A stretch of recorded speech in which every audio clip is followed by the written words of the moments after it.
Merced County's news voice since 1936. News Talk 1480, KYOS, Merced.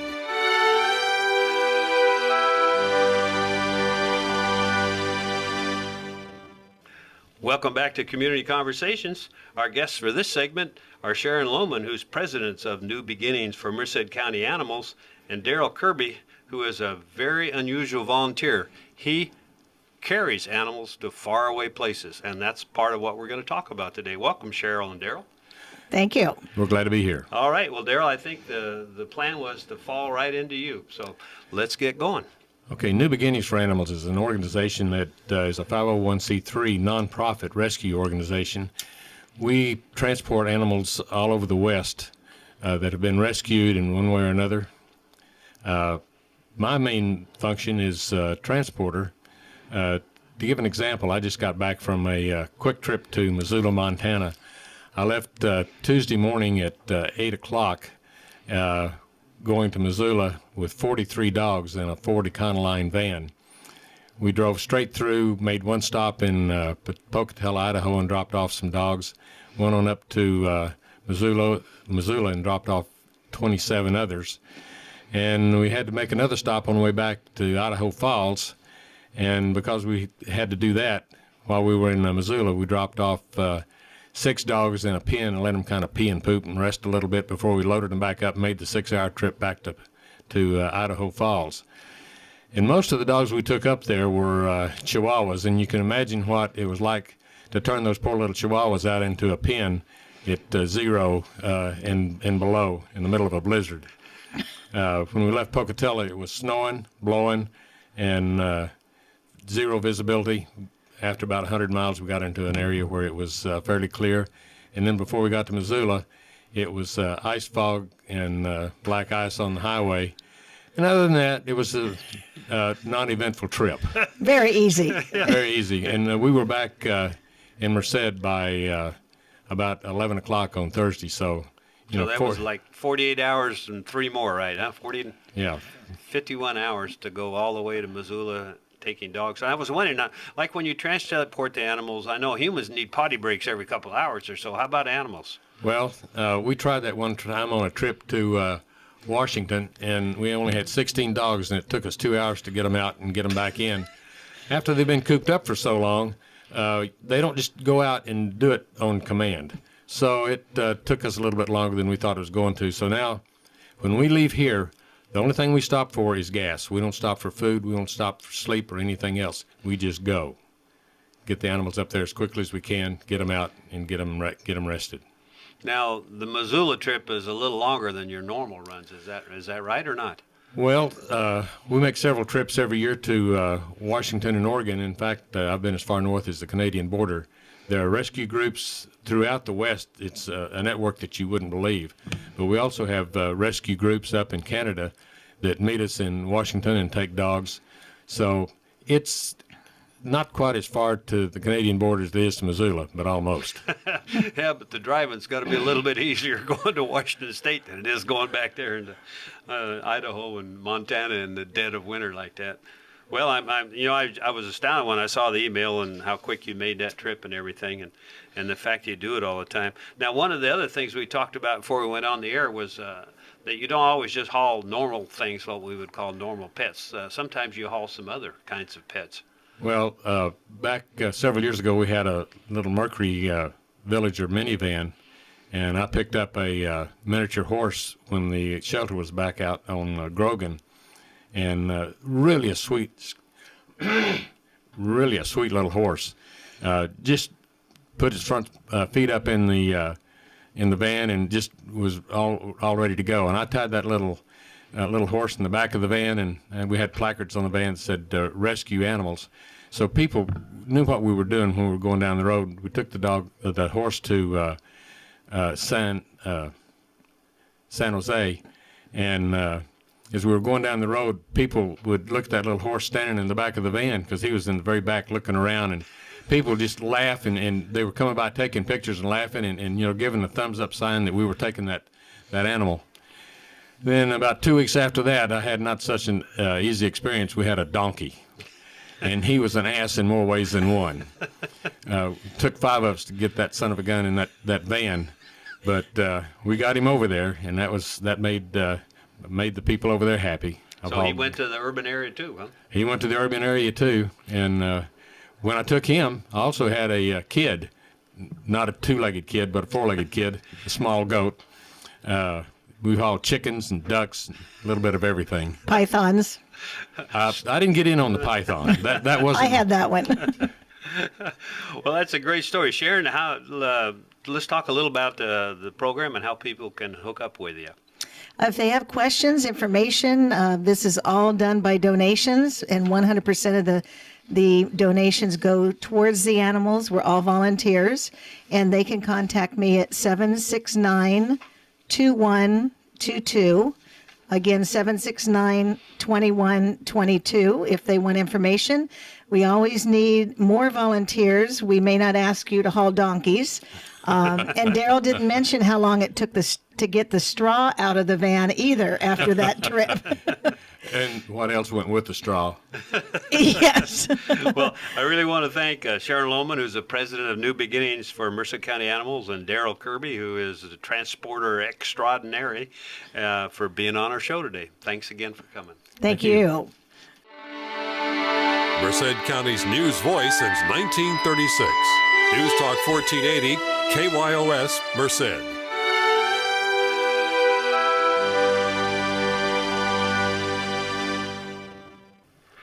Welcome back to Community Conversations. I'm Roger Wood, and our guest for this segment is Mike Rivera, and he's the coach of the Merced Lady Rebel softball team. So he's going to tell us about travel softball and the Lady Rebels. Welcome, Mike. Nice having me, Roger. Thanks for having me here. The Merced Lady Rebels, it's a new team. It's been out for about 2 years right now. This year we're trying to get together 14-year-olds and 12-year-old girls, just to get some girls out there from around the area, trying to put together a team here. This is a very competitive tournament. We've been going to tournaments from as far down south like Bakersfield and as far as up north to like Stockton and around the area right here. There's so many age groups. There's 16s, there's 14s, there's 12s. There's also 10s out there. Like I said, it's very competitive, and just I'm here just to see if we could get maybe some more girls to come out and see if we could field the team right now. We're kind of short on players, and but I think we're going to put it together. It's just going to take a little bit longer. Now, what about what's the commitment? Because I'm a grandparent with grandkids living with me, and I've always kind of shied away from these things because I know it's a big time commitment. Yes, it is. Yes, it is. Not just for you as a coach, but for the parents to support their children in these programs. Yes, and that's one of the things I ask all the parents. Commitment, and just and you got to bring them out to practices, to tournaments. There's a lot of travel time. There's a lot of getting up real early in the morning. And like I said, sometimes there's overnighters, and so it's just a lot of commitment. So a lot of times parents can't commit. So aunts and uncles can sometimes come in handy. Grandparents. Last year we were real fortunate to have a good team together, and so this year we're kind of seeing maybe we could put it together again. Yeah, you have a challenge when you only have a 2-year age group. You're continually building a new team. It's not like some high school or college where you have 4 years right. with someone. You're more like Merced Junior College where you only got them for 2 years and they're gone. Right. And that's the thing for this is like my 3rd year doing travel ball, and I kind of every year I'm kind of putting together something new because my kids age out. They kind of move up to the next level. So last year we had a team, real good team, and we ended up kind of half the team moved up, and so the other half team kind of stayed down. So now the girls that moved up, I'm coaching that one, and so we're building up the 12-year-olds, and actually it's going to be pretty good. We're getting a lot of good positive input, and so getting a lot of calls that come on out. So I'm really optimistic about it. Yeah, I picked your name up from seeing the little blurbs in the sports section right. of the paper, and I noticed there's ones for. I think there's also a hardball travel league too, is there not? Yes, there is. Boys. Yes, there is. Yeah. In fact, there's quite a few teams around the area right now that are trying to get together. Come to think about it, one of my grandson's friends is on a travel team in Atwater. I don't remember their names, but But then it's the same story. I mean, it's a real commitment. But I'll tell you what, the kids really make some progress when they get into the sport seriously, rather than playing it for a couple of months and then Right. you don't do anything for 10 months and then you go back to Yeah, playing yes, it again. and it's a lot of commitment. Like I say, not only from the parents, it's from the kids. And that's the thing we ask for all the kids and the parents. Be committed, come out, and be dedicated, and it's like I said, it's all good for everybody. Now you mentioned when we were talking ahead of time a little about sponsors. Where do sponsors fit in for you? Sponsors right now, we're in the process of getting our like nonprofit number, and but other than that, if they would like to get a hold of me, I'll give them a little bit more information on how to go about doing that.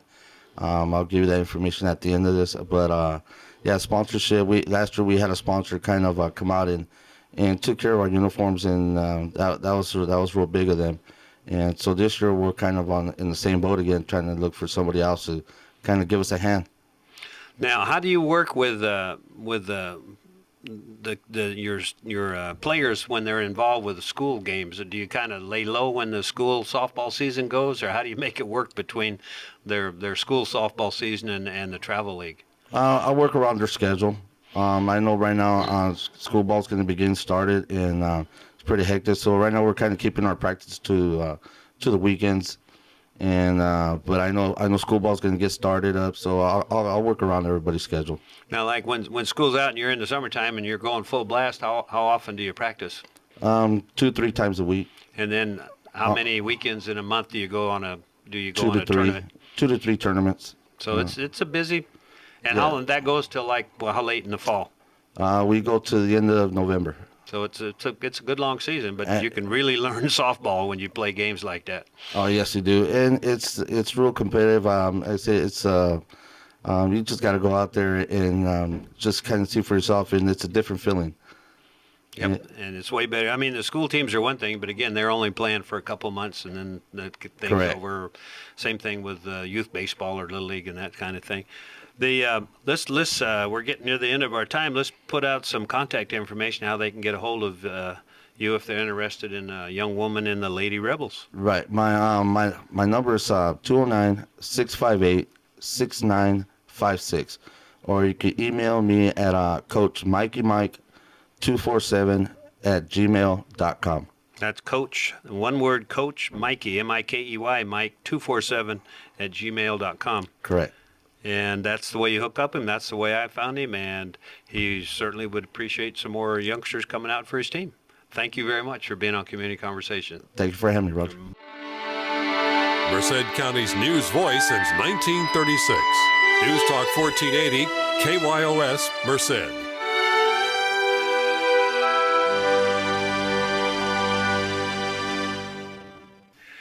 Welcome back to Community Conversations. I'm Roger Wood, sitting in for Nathan Cubedo this week.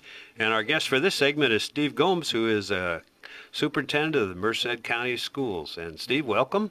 And it's a pretty exciting day to talk about, huh? Thank you, Roger. Yes, got some exciting things to talk about today. I'm curious about how we did this year in our school tests, and that's what this whole program's about, right? And when I say we're talking about Merced County, not just one little school. Is that We're correct? talking about all of Merced County. That's correct. Last year, just to give you a little background in it, last year Merced County Office of Education published a 2011 what we call the Merced County Schools Annual Education Report, and it was the first time Merced County Office of Education had done something like that, or attempted something like that, to give the public kind of an idea about how we're doing. And we think that we are good stewards of taxpayer money, and we want taxpayers to know what we're doing. And so we put that together in a report. It was published in the Sun Star, and then we had other copies that we distributed. This year we're taking a little different approach. Well, first of all, last year was our first time out, and we did about 6 pages. We knew that there was a lot more information we'd like to report on than we can fit in 6 pages, so we've expanded that to 20 pages. Oh, I guess so. And so it's going to be an exciting report. I think people will be surprised by a lot of the things that are in it, and just not knowing all of the things that happen. For example, Once again, the students in the 20 school districts, the 55,000 students that we have in Merced County, K through 12, have increased in their proficiency, and we've gotten more students to pass the test with an A or B, a state-mandated test with an A or B, this year over last year, and we continue to run about at the state average as we're measured by that state and by the state mandated testing, and which is all computed into something called the Academic Performance Index, or API. We use API a lot, and it's one easy way to kind of measure schools. It's not I would say not extremely accurate. It's not an extremely accurate measure, but it certainly does give you an indication as to how we're going. The publication will have some statistical information along with, and when I talk about statistical information, I'm talking about not only test scores and how we did there, but also talking about how many of our students are going on to higher education. I think the viewers, and I'll just kind of let this out right now, but I think people are going to be surprised to find out that Merced County ranks in the top 10 counties in total percentage of students going on to higher education. In fact, about 55%, I think it's about 55% of our high school graduates go on to higher ed. And that was reported by the State of California Higher Education Consortium. How does that compare with a few years back, or did they not have the statistics available? They don't have the statistics, but I think that when we look at the counties ahead of us, like San Francisco, Santa Clara, Marin County, those are pretty affluent Right. counties, and to be up in the top, even the top 10, there's 58 counties in California. And to be in the top 10 is, I think, exceptional. And so there's something going on, and so we're getting some things done. One of the things that we'll talk about too is that the home prices in Merced County, and I just heard from Lauren Ganella that our real estate is starting to tick up a little bit. We are finding that our students are coming back. We lost almost 2,000 students in Merced County, and when you think about 2,000 students, that's about $10 million in revenue to the high school districts, or excuse me, to the school districts, K-12. In 2007-8 year, we had 57,000 students. That got down all the way down to 55,500. And last year we were up to 56,165. And where we're seeing a lot of growth is in the Weaver District, which is, of course, on the east side of Merced. And the Los Banos Unified is also, because we have people coming back over the mountain to live in Los Banos and go back and work, and they're bringing their children back to the Los Banos schools. Steve, you mentioned that, and I thought I saw something in the paper about that it looked like we're going to be facing more declining school enrollment, or maybe it was a birth rate in California had dropped way off. Do you remember seeing something like that? Yes. Yes. How is that going to impact what we're just talking about here with our numbers? Today's birth rate today's birth rate is our enrollment 6 years from now. And so, the birth rate right now is going to be a predictor as to how many kids we will have in school. California has continued to increase in population, but it's been mostly because of immigration, legal and illegal. But what we're seeing, and what that article was reporting, and I can't remember the source, but what they were reporting is that there has been a decline in immigration. Therefore, the population of California has declined. Yeah, in California, another study was Rand did a study about California and the population of California, and one of the things that there's a lot of discussion about people with affluence that are leaving California because of taxes and so on.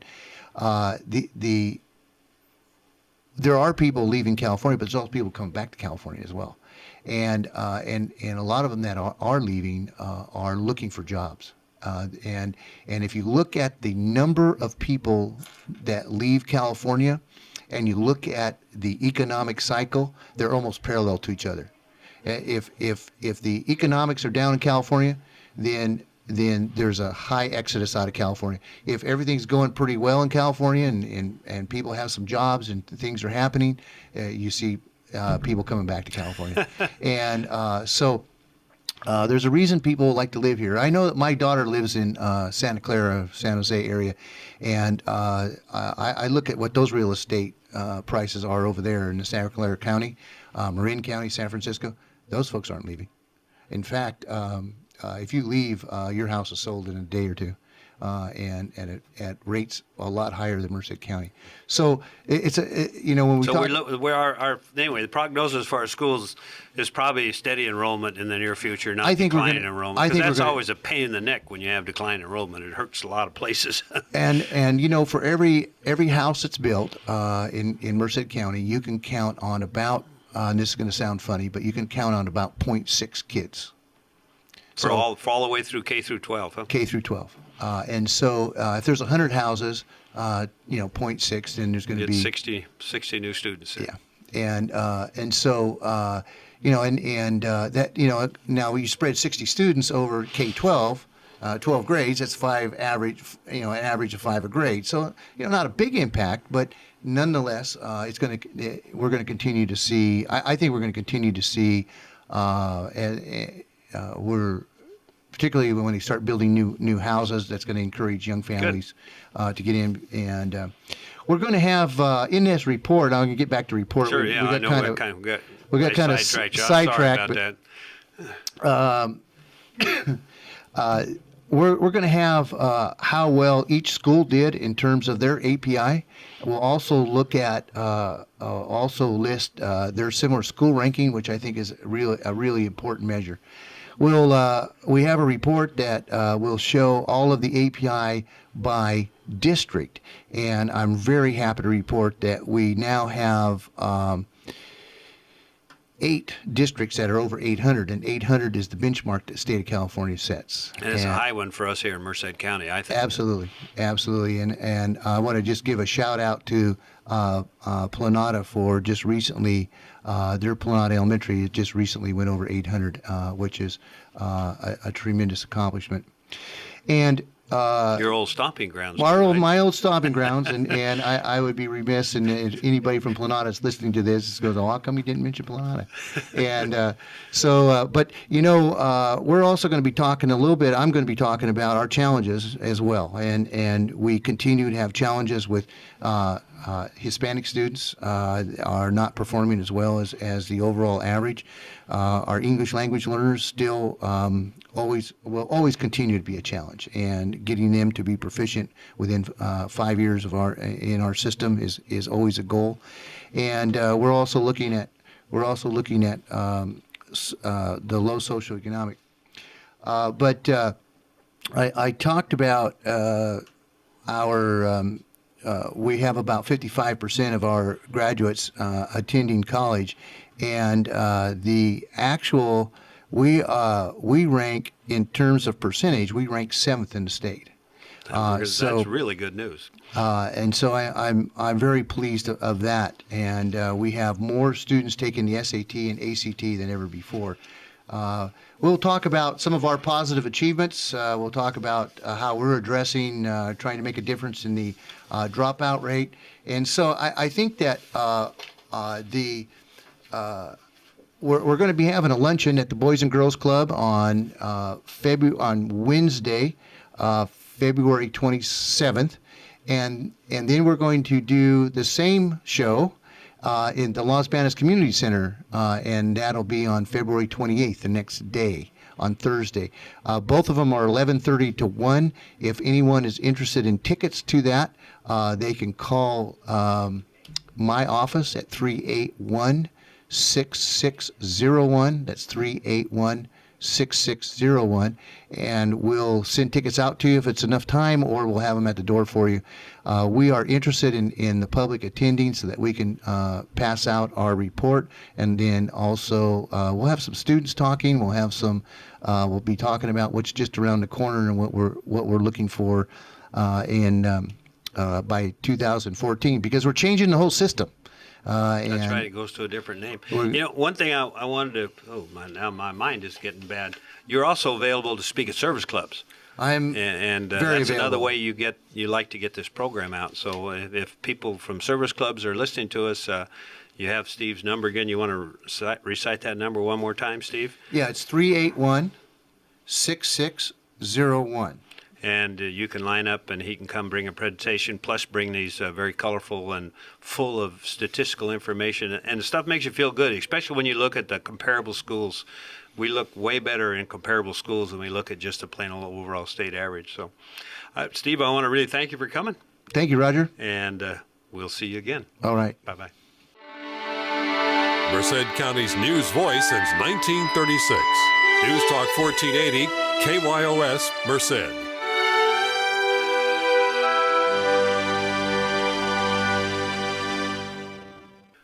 Welcome back to Community Conversations. I'm Roger Wood, sitting in for Nathan Cuvedo, and for this segment, our guest is Michelle Cattell. Yep. I said that right. I worried about saying Michelle right, and then I forgot the last name, Michelle. I apologize for that. And she happens to be the director of Playhouse Merced's next production, The Hobbit. Yes, actually, I'm very excited about it. It's my first directing experience at Playhouse Merced. Robert Hypes actually kind of took a chance on me. And I say that I actually repeatedly went into his office and was like, hey, I should direct The Hobbit. This is a great idea. No, really, I've got all these wonderful ideas. We'll do this, and we'll do this, and we'll do this. And finally, he was just like, all right, you can direct The Hobbit. So he took a bit of a chance, but I'm really glad that he did. So The Hobbit is something that you really liked, and it wasn't just another duty that Playhouse Merced tossed on your lap then. I actually was the one who fought for it to get onto the season. I went to Rob with all these charts and graphs, and we're like, with the movie coming out and what we'll release it, we have to do half the advertisement, and the royalties are smaller. And yeah, I really pushed for us to do this one because it's very close to my heart. Well, it's not very often that we get to do a play that the movie's just come out for, is it? I mean, that's really unusual, isn't it? I feel like we do release shows around movies sometimes. I remember when the third Chronicles of Narnia came out was right when we were doing our Lion, the Witch, and the Wardrobe. But I don't think we've ever done one that has so much hype around the movie already. So half our job with advertising was already done. I know my granddaughter said, well, I've read the book, and now I've gone to the movie, so now I'm ready to see the play. Yeah, I've actually had a lot of people out of nowhere say, yeah, I remember, I read the book back when I was in high school 40 years ago. I don't remember anything in it. Now, is it part of a series, too? Well, it's actually the very first book in what became the series. And so it's the prequel. It's the story of Bilbo Baggins and how he finds the ring that leads to the events in The Lord of the Rings. And Tolkien actually wrote it for his kids when they were very little.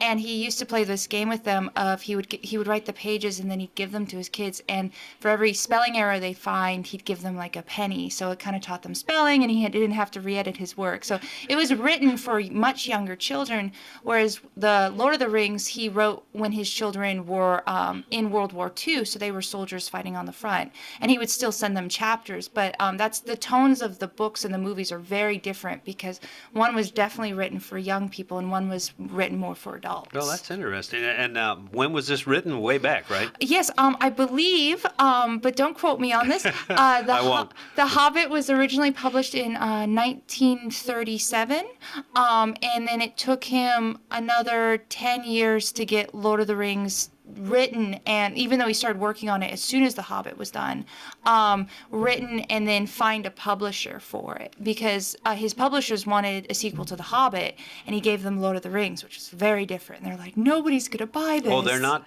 that much alike then. No, well, the stories and the characters are, but the tone is very different. In The Hobbit, you've got they fight off goblins that squeak and cry and run away when the sun hits them, and in Lord of the Rings you have orcs and urukai that are going to come after you no matter what and chase them, and the Nazgul riding on the winds. It's a much more terrifying imagery in Lord of the Rings than in The Hobbit, where it's like Mr. Bilbo Baggins and he just wants to have some tea. So The Hobbit's going to be a little more friendly for youngsters and all. So it is a family show, right? It's very much a family show. There's really only one kind of scary moment in the whole show, and that's the notorious Gollum Bilbo riddling scene, which scared me when I read it the first time. But other than that, no, it's very family friendly. I actually have kids cast in the show. They're my goblins, and so they're kind of like the terrifying force that's chasing all the very adult dwarves. And you hear all these different words, and it reminds me a little of Harry Potter. Do you think Harry Potter might have been inspired by some of this or not? Absolutely. Well, Tolkien was really on that forefront of that fantasy genre that kind of like launched forward. And there's so many people that owe so much to making. He made it okay to read this stuff in public, and there's so many people, Ursula Le Guin, J.K. Rowling, Stephen R. Donaldson, who were able to write and be very well received because of what Tolkien did. Right. Now, I forgot to ask one thing, and I always like to. A little about yourself. How did you come to be here at Playhouse Merced? It was a complete accident, actually. I wandered in to see a show for school, talked to Jim, said I'd like to volunteer sometime, and then the next thing I knew, I was stage manager during Tech Week for Of Always Patsy Cline, and they liked me so much they never let me leave. I actually went to school for archaeology, and so I don't have any theater background experience. And now I'm the associate artistic director. So you're an employee of Playhouse Yes, Merced, I am. not just one of the volunteers then. Yes, actually, I'm the box office manager. So when you call to get tickets to The Hobbit, Tuesdays through Saturday, 1 to 5 p.m., you'll talk to me. But then on top of that, I'm a teacher in the Children's Conservatory. I do all the costumes for the conservatory shows. I'm in charge, or I'm not in charge of, but I'm part of the group that does the community outreach to the local elementary schools. And I'm the on-staff grant writer. I do so much. Playhouse is just fortunate to have the people that they have, and people like you that no one expected to be there are there, or like the chorus and the all that they've contributed to Playhouse, and the hypes, come here as interns and little just out of school, and now they run the place. And everybody there brings so many different facets to the table. It's a fun place to work. Well, let's one more time tell people how to get tickets to The Hobbit and when it's going to play. The show will be running every Friday, Saturday, and Sunday from February 1st to February 17th. Shows on Friday and Saturday are at 7:30. Sunday matinees are at 2 p.m. Our box office hours are Tuesday through Saturday, 1 to 5 p.m. and 1 hour before each performance. And you can call or come in. If you call, the number is 209-725-8587. And there's also a website? Yes, you can look up all of our showtimes on our website, and any information about upcoming auditions, shows, projects that we're going to be working on. But unfortunately, you can't actually buy tickets online. We're not quite that sophisticated. No. Well, listen, Michelle, thank you so much for being on Community Conversations. Absolutely. Thank you for having me. Merced County's news voice since 1936. News Talk 1480, KYOS, Merced.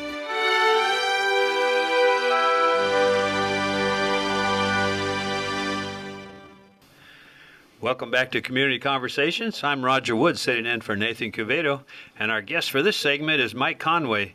And usually I like to give you people's titles, but I think Mike's got too many titles that would use up our interview time. So we don't need to do that. We'll call him Public Information Officer for the city. I kind of think that's the hat you're going to wear right now. For right now, yeah. Okay, and if we go somewhere else, we'll put another hat on you. Sounds good. So let's talk about City Council, and they're doing something a little, at least seems different to me. Maybe I'm just behind the eight ball. Well, actually, they are. What they're going to be doing is they're going to have two council meetings that are outside of City Hall. They did this last year. In April, they decided to have a council meeting at the Sacred Heart Community Center, and that was a very popular meeting. They packed the community hall, which wasn't that big of a building, but it was SRO, standing room only, and they decided to do it again this year. So what we're doing in January is they're going to meet, in fact, this coming Monday at Tenaya Middle School, and then on February 25th, they're going to turn around and go to Rivera Middle School, and in the gym there, they're going to see if we can pack that place too and hold a second meeting. And should be a popular event. Did you draw the crowd because of a contentious issue, or was it just the unusual thing of having the city council be in a different spot? Well, it was a little of both, I think. Different spot, and at the time there was a contentious issue of the McNamara pool, but that wasn't so contentious, was it? That turned out to be a great story. It turned out to be a great story, and actually at the time the council had already agreed to open the pool up to the public, but there was some additional public support, and the public wanted to make sure that that the council understood they definitely did want it open. So that is out there, and one of the things that we want to do this time around is the public had a couple of different issues that they brought forth, and so Monday night we're going to sort of give some highlights and touch on those and let everybody know what's happened in the meantime since then. I don't want to spill the beans on what's happened there, but one of the issues that was brought up was the pool. Spoiler alert, it did get opened this summer. Another issue was the ceasefire program, which is a program to, among other things, have some walks in some neighborhoods that have some gang problems in it, and we're going to give an update on where we are with that problem. Another was looking at some economic development issues in southern Merced, and we'll give some updates on that at this upcoming Monday night meeting. Again, that's going to be at Tenaya Middle School, which is located at 760 West 8th Street. Both these meetings are going to be from 7 to 8:30. While we do have some fixed agenda items on there, a lot of this is just to hear from the public. We want to have a lot of time available so people can come and talk to the council. Let us know what it is that they've got on their mind, what kind of challenges they're facing, what kinds of things they want council to think about, look at. This is early on in the budget process. We haven't put together the budget right now, so we want to hear from the public, hear what they think are the issues and challenges facing them. We certainly don't have a whole lot of money available, but we do want to know what the public's priorities are. So before we start too far into this, we want to hear from them. And by going outside of the council chambers, one of the things that we did hear last time was that people felt more comfortable at Sacred Heart, that they feel intimidated when they go into the council chambers.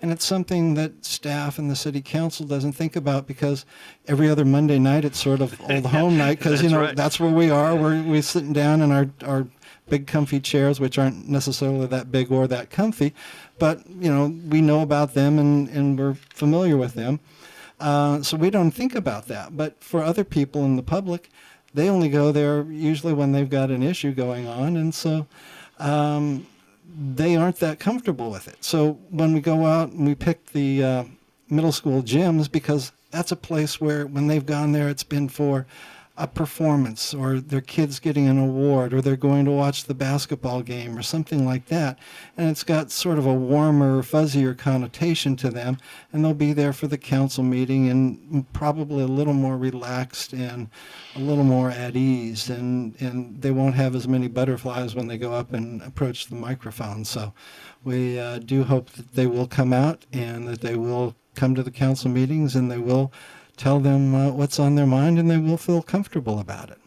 Do you bring extra department heads maybe than what would normally be at a meeting? Well, most council meetings have virtually all our department heads at them. Oh, okay. And these meetings will have most of our department heads too. So that shouldn't be any different there. We will try to there That are makes them available, I mean, to answer some specific questions maybe that if you answer right now, then the problem is and there will be some taken of care that, and we will have some time available afterwards. Although we are borrowing the gym space and all that, so we have to clear out of there afterwards. But we will also be able to pass out some business cards and get things answered. And if we can't answer them right then and there, and we will be able to make sure that there are some contact numbers established and things like that. So it does help bridge and make those connections that are important with the community. So that is another important part of this whole meeting. Super. You mentioned McNamara Park, and I remember what a great story that was as it developed over the summer. Now, is all of the renovation completed? Because I have to confess, I haven't driven by it in a long time. If you drive by it today, won't you recognize it, right? No, you won't notice any difference because we are still in the planning stage and making the blueprints and all of that. Currently, what we're talking with the architects, and they are expecting to go out to bid and then have construction start end of July, early August, and by this time next year, it will be a brand new park. Because I remember reading, I thought it was all done. That shows you how well up to date I am. Jeez. No, we wish it would have been nice, but not quite. But you got the pool thing fixed. Will it start up easier this year based on what happened last year? Yes, because we have $40,000 sunk into that pool with a new liner and all sorts of other new things there, although we don't have a new pump, so we're just praying that the pump decides to be nice to us this year and give us another good year of pumping action. Well, pumps do last a little longer than some other pieces of This equipment. is a 1970 era pump. Yep. Well, then it is reaching the end of its useful life. Yes, we're hoping for another year, so we can knock on wood, and you can use my forehead for that. And then your second meeting you mentioned is on the north side of town. Correct. We're going to have that's that. the first time you've been over that way, or did you go there last year? No, as well? we didn't go over there that last year. So, and this is all of this is a relatively new thing that came about with a change in the charter back in 2007. We were not allowed to leave the building essentially until we made a charter change, and the council back then said, hey, we were making some other changes to the charter, and they said, hey, make that change so that we can go out and do this kind of outreach to the public. And we did that, and we finally took advantage of it, and we're now going out, and I suspect in years to come we will start doing this more and more often so that we can go out to the public and meet them and greet them and let them know that we're out there, and they can come to us and we can come to them. Super. Now, for information, if people want to know what's on the agenda for any particular city council meeting, how do they go about doing that? They can come to our website at www.cityofmerced.org, and on the homepage there's a link to council agendas, and click on that and they will be whisked away to where the current agenda is, and they'll be able to find everything about it. And they will find all the meetings and everything like that. And I'd just like to say again that on January 28th, which is this coming Monday, we'll be meeting at Tenaya Middle School, which is located at 760 West 8th Street. And on February 25th, which is also the last Monday of February, we'll be meeting at Rivera Middle School. For those of you who aren't familiar with that, that's at 945 Buena Vista Drive. Both those meetings will run from 7 to 8:30 at night, and as with all of our meetings, the public is welcome, encouraged, and we will always have time for public comment. Well, thank you very much, Mike, for being on the other side of the mic today on Community Conversations. Thank you for having me, Roger. I appreciate it. Mike Conway, Public Information Officer for the City of Merced, among other things. Merced County's news voice since 1936. News Talk 1480, KYOS, Merced.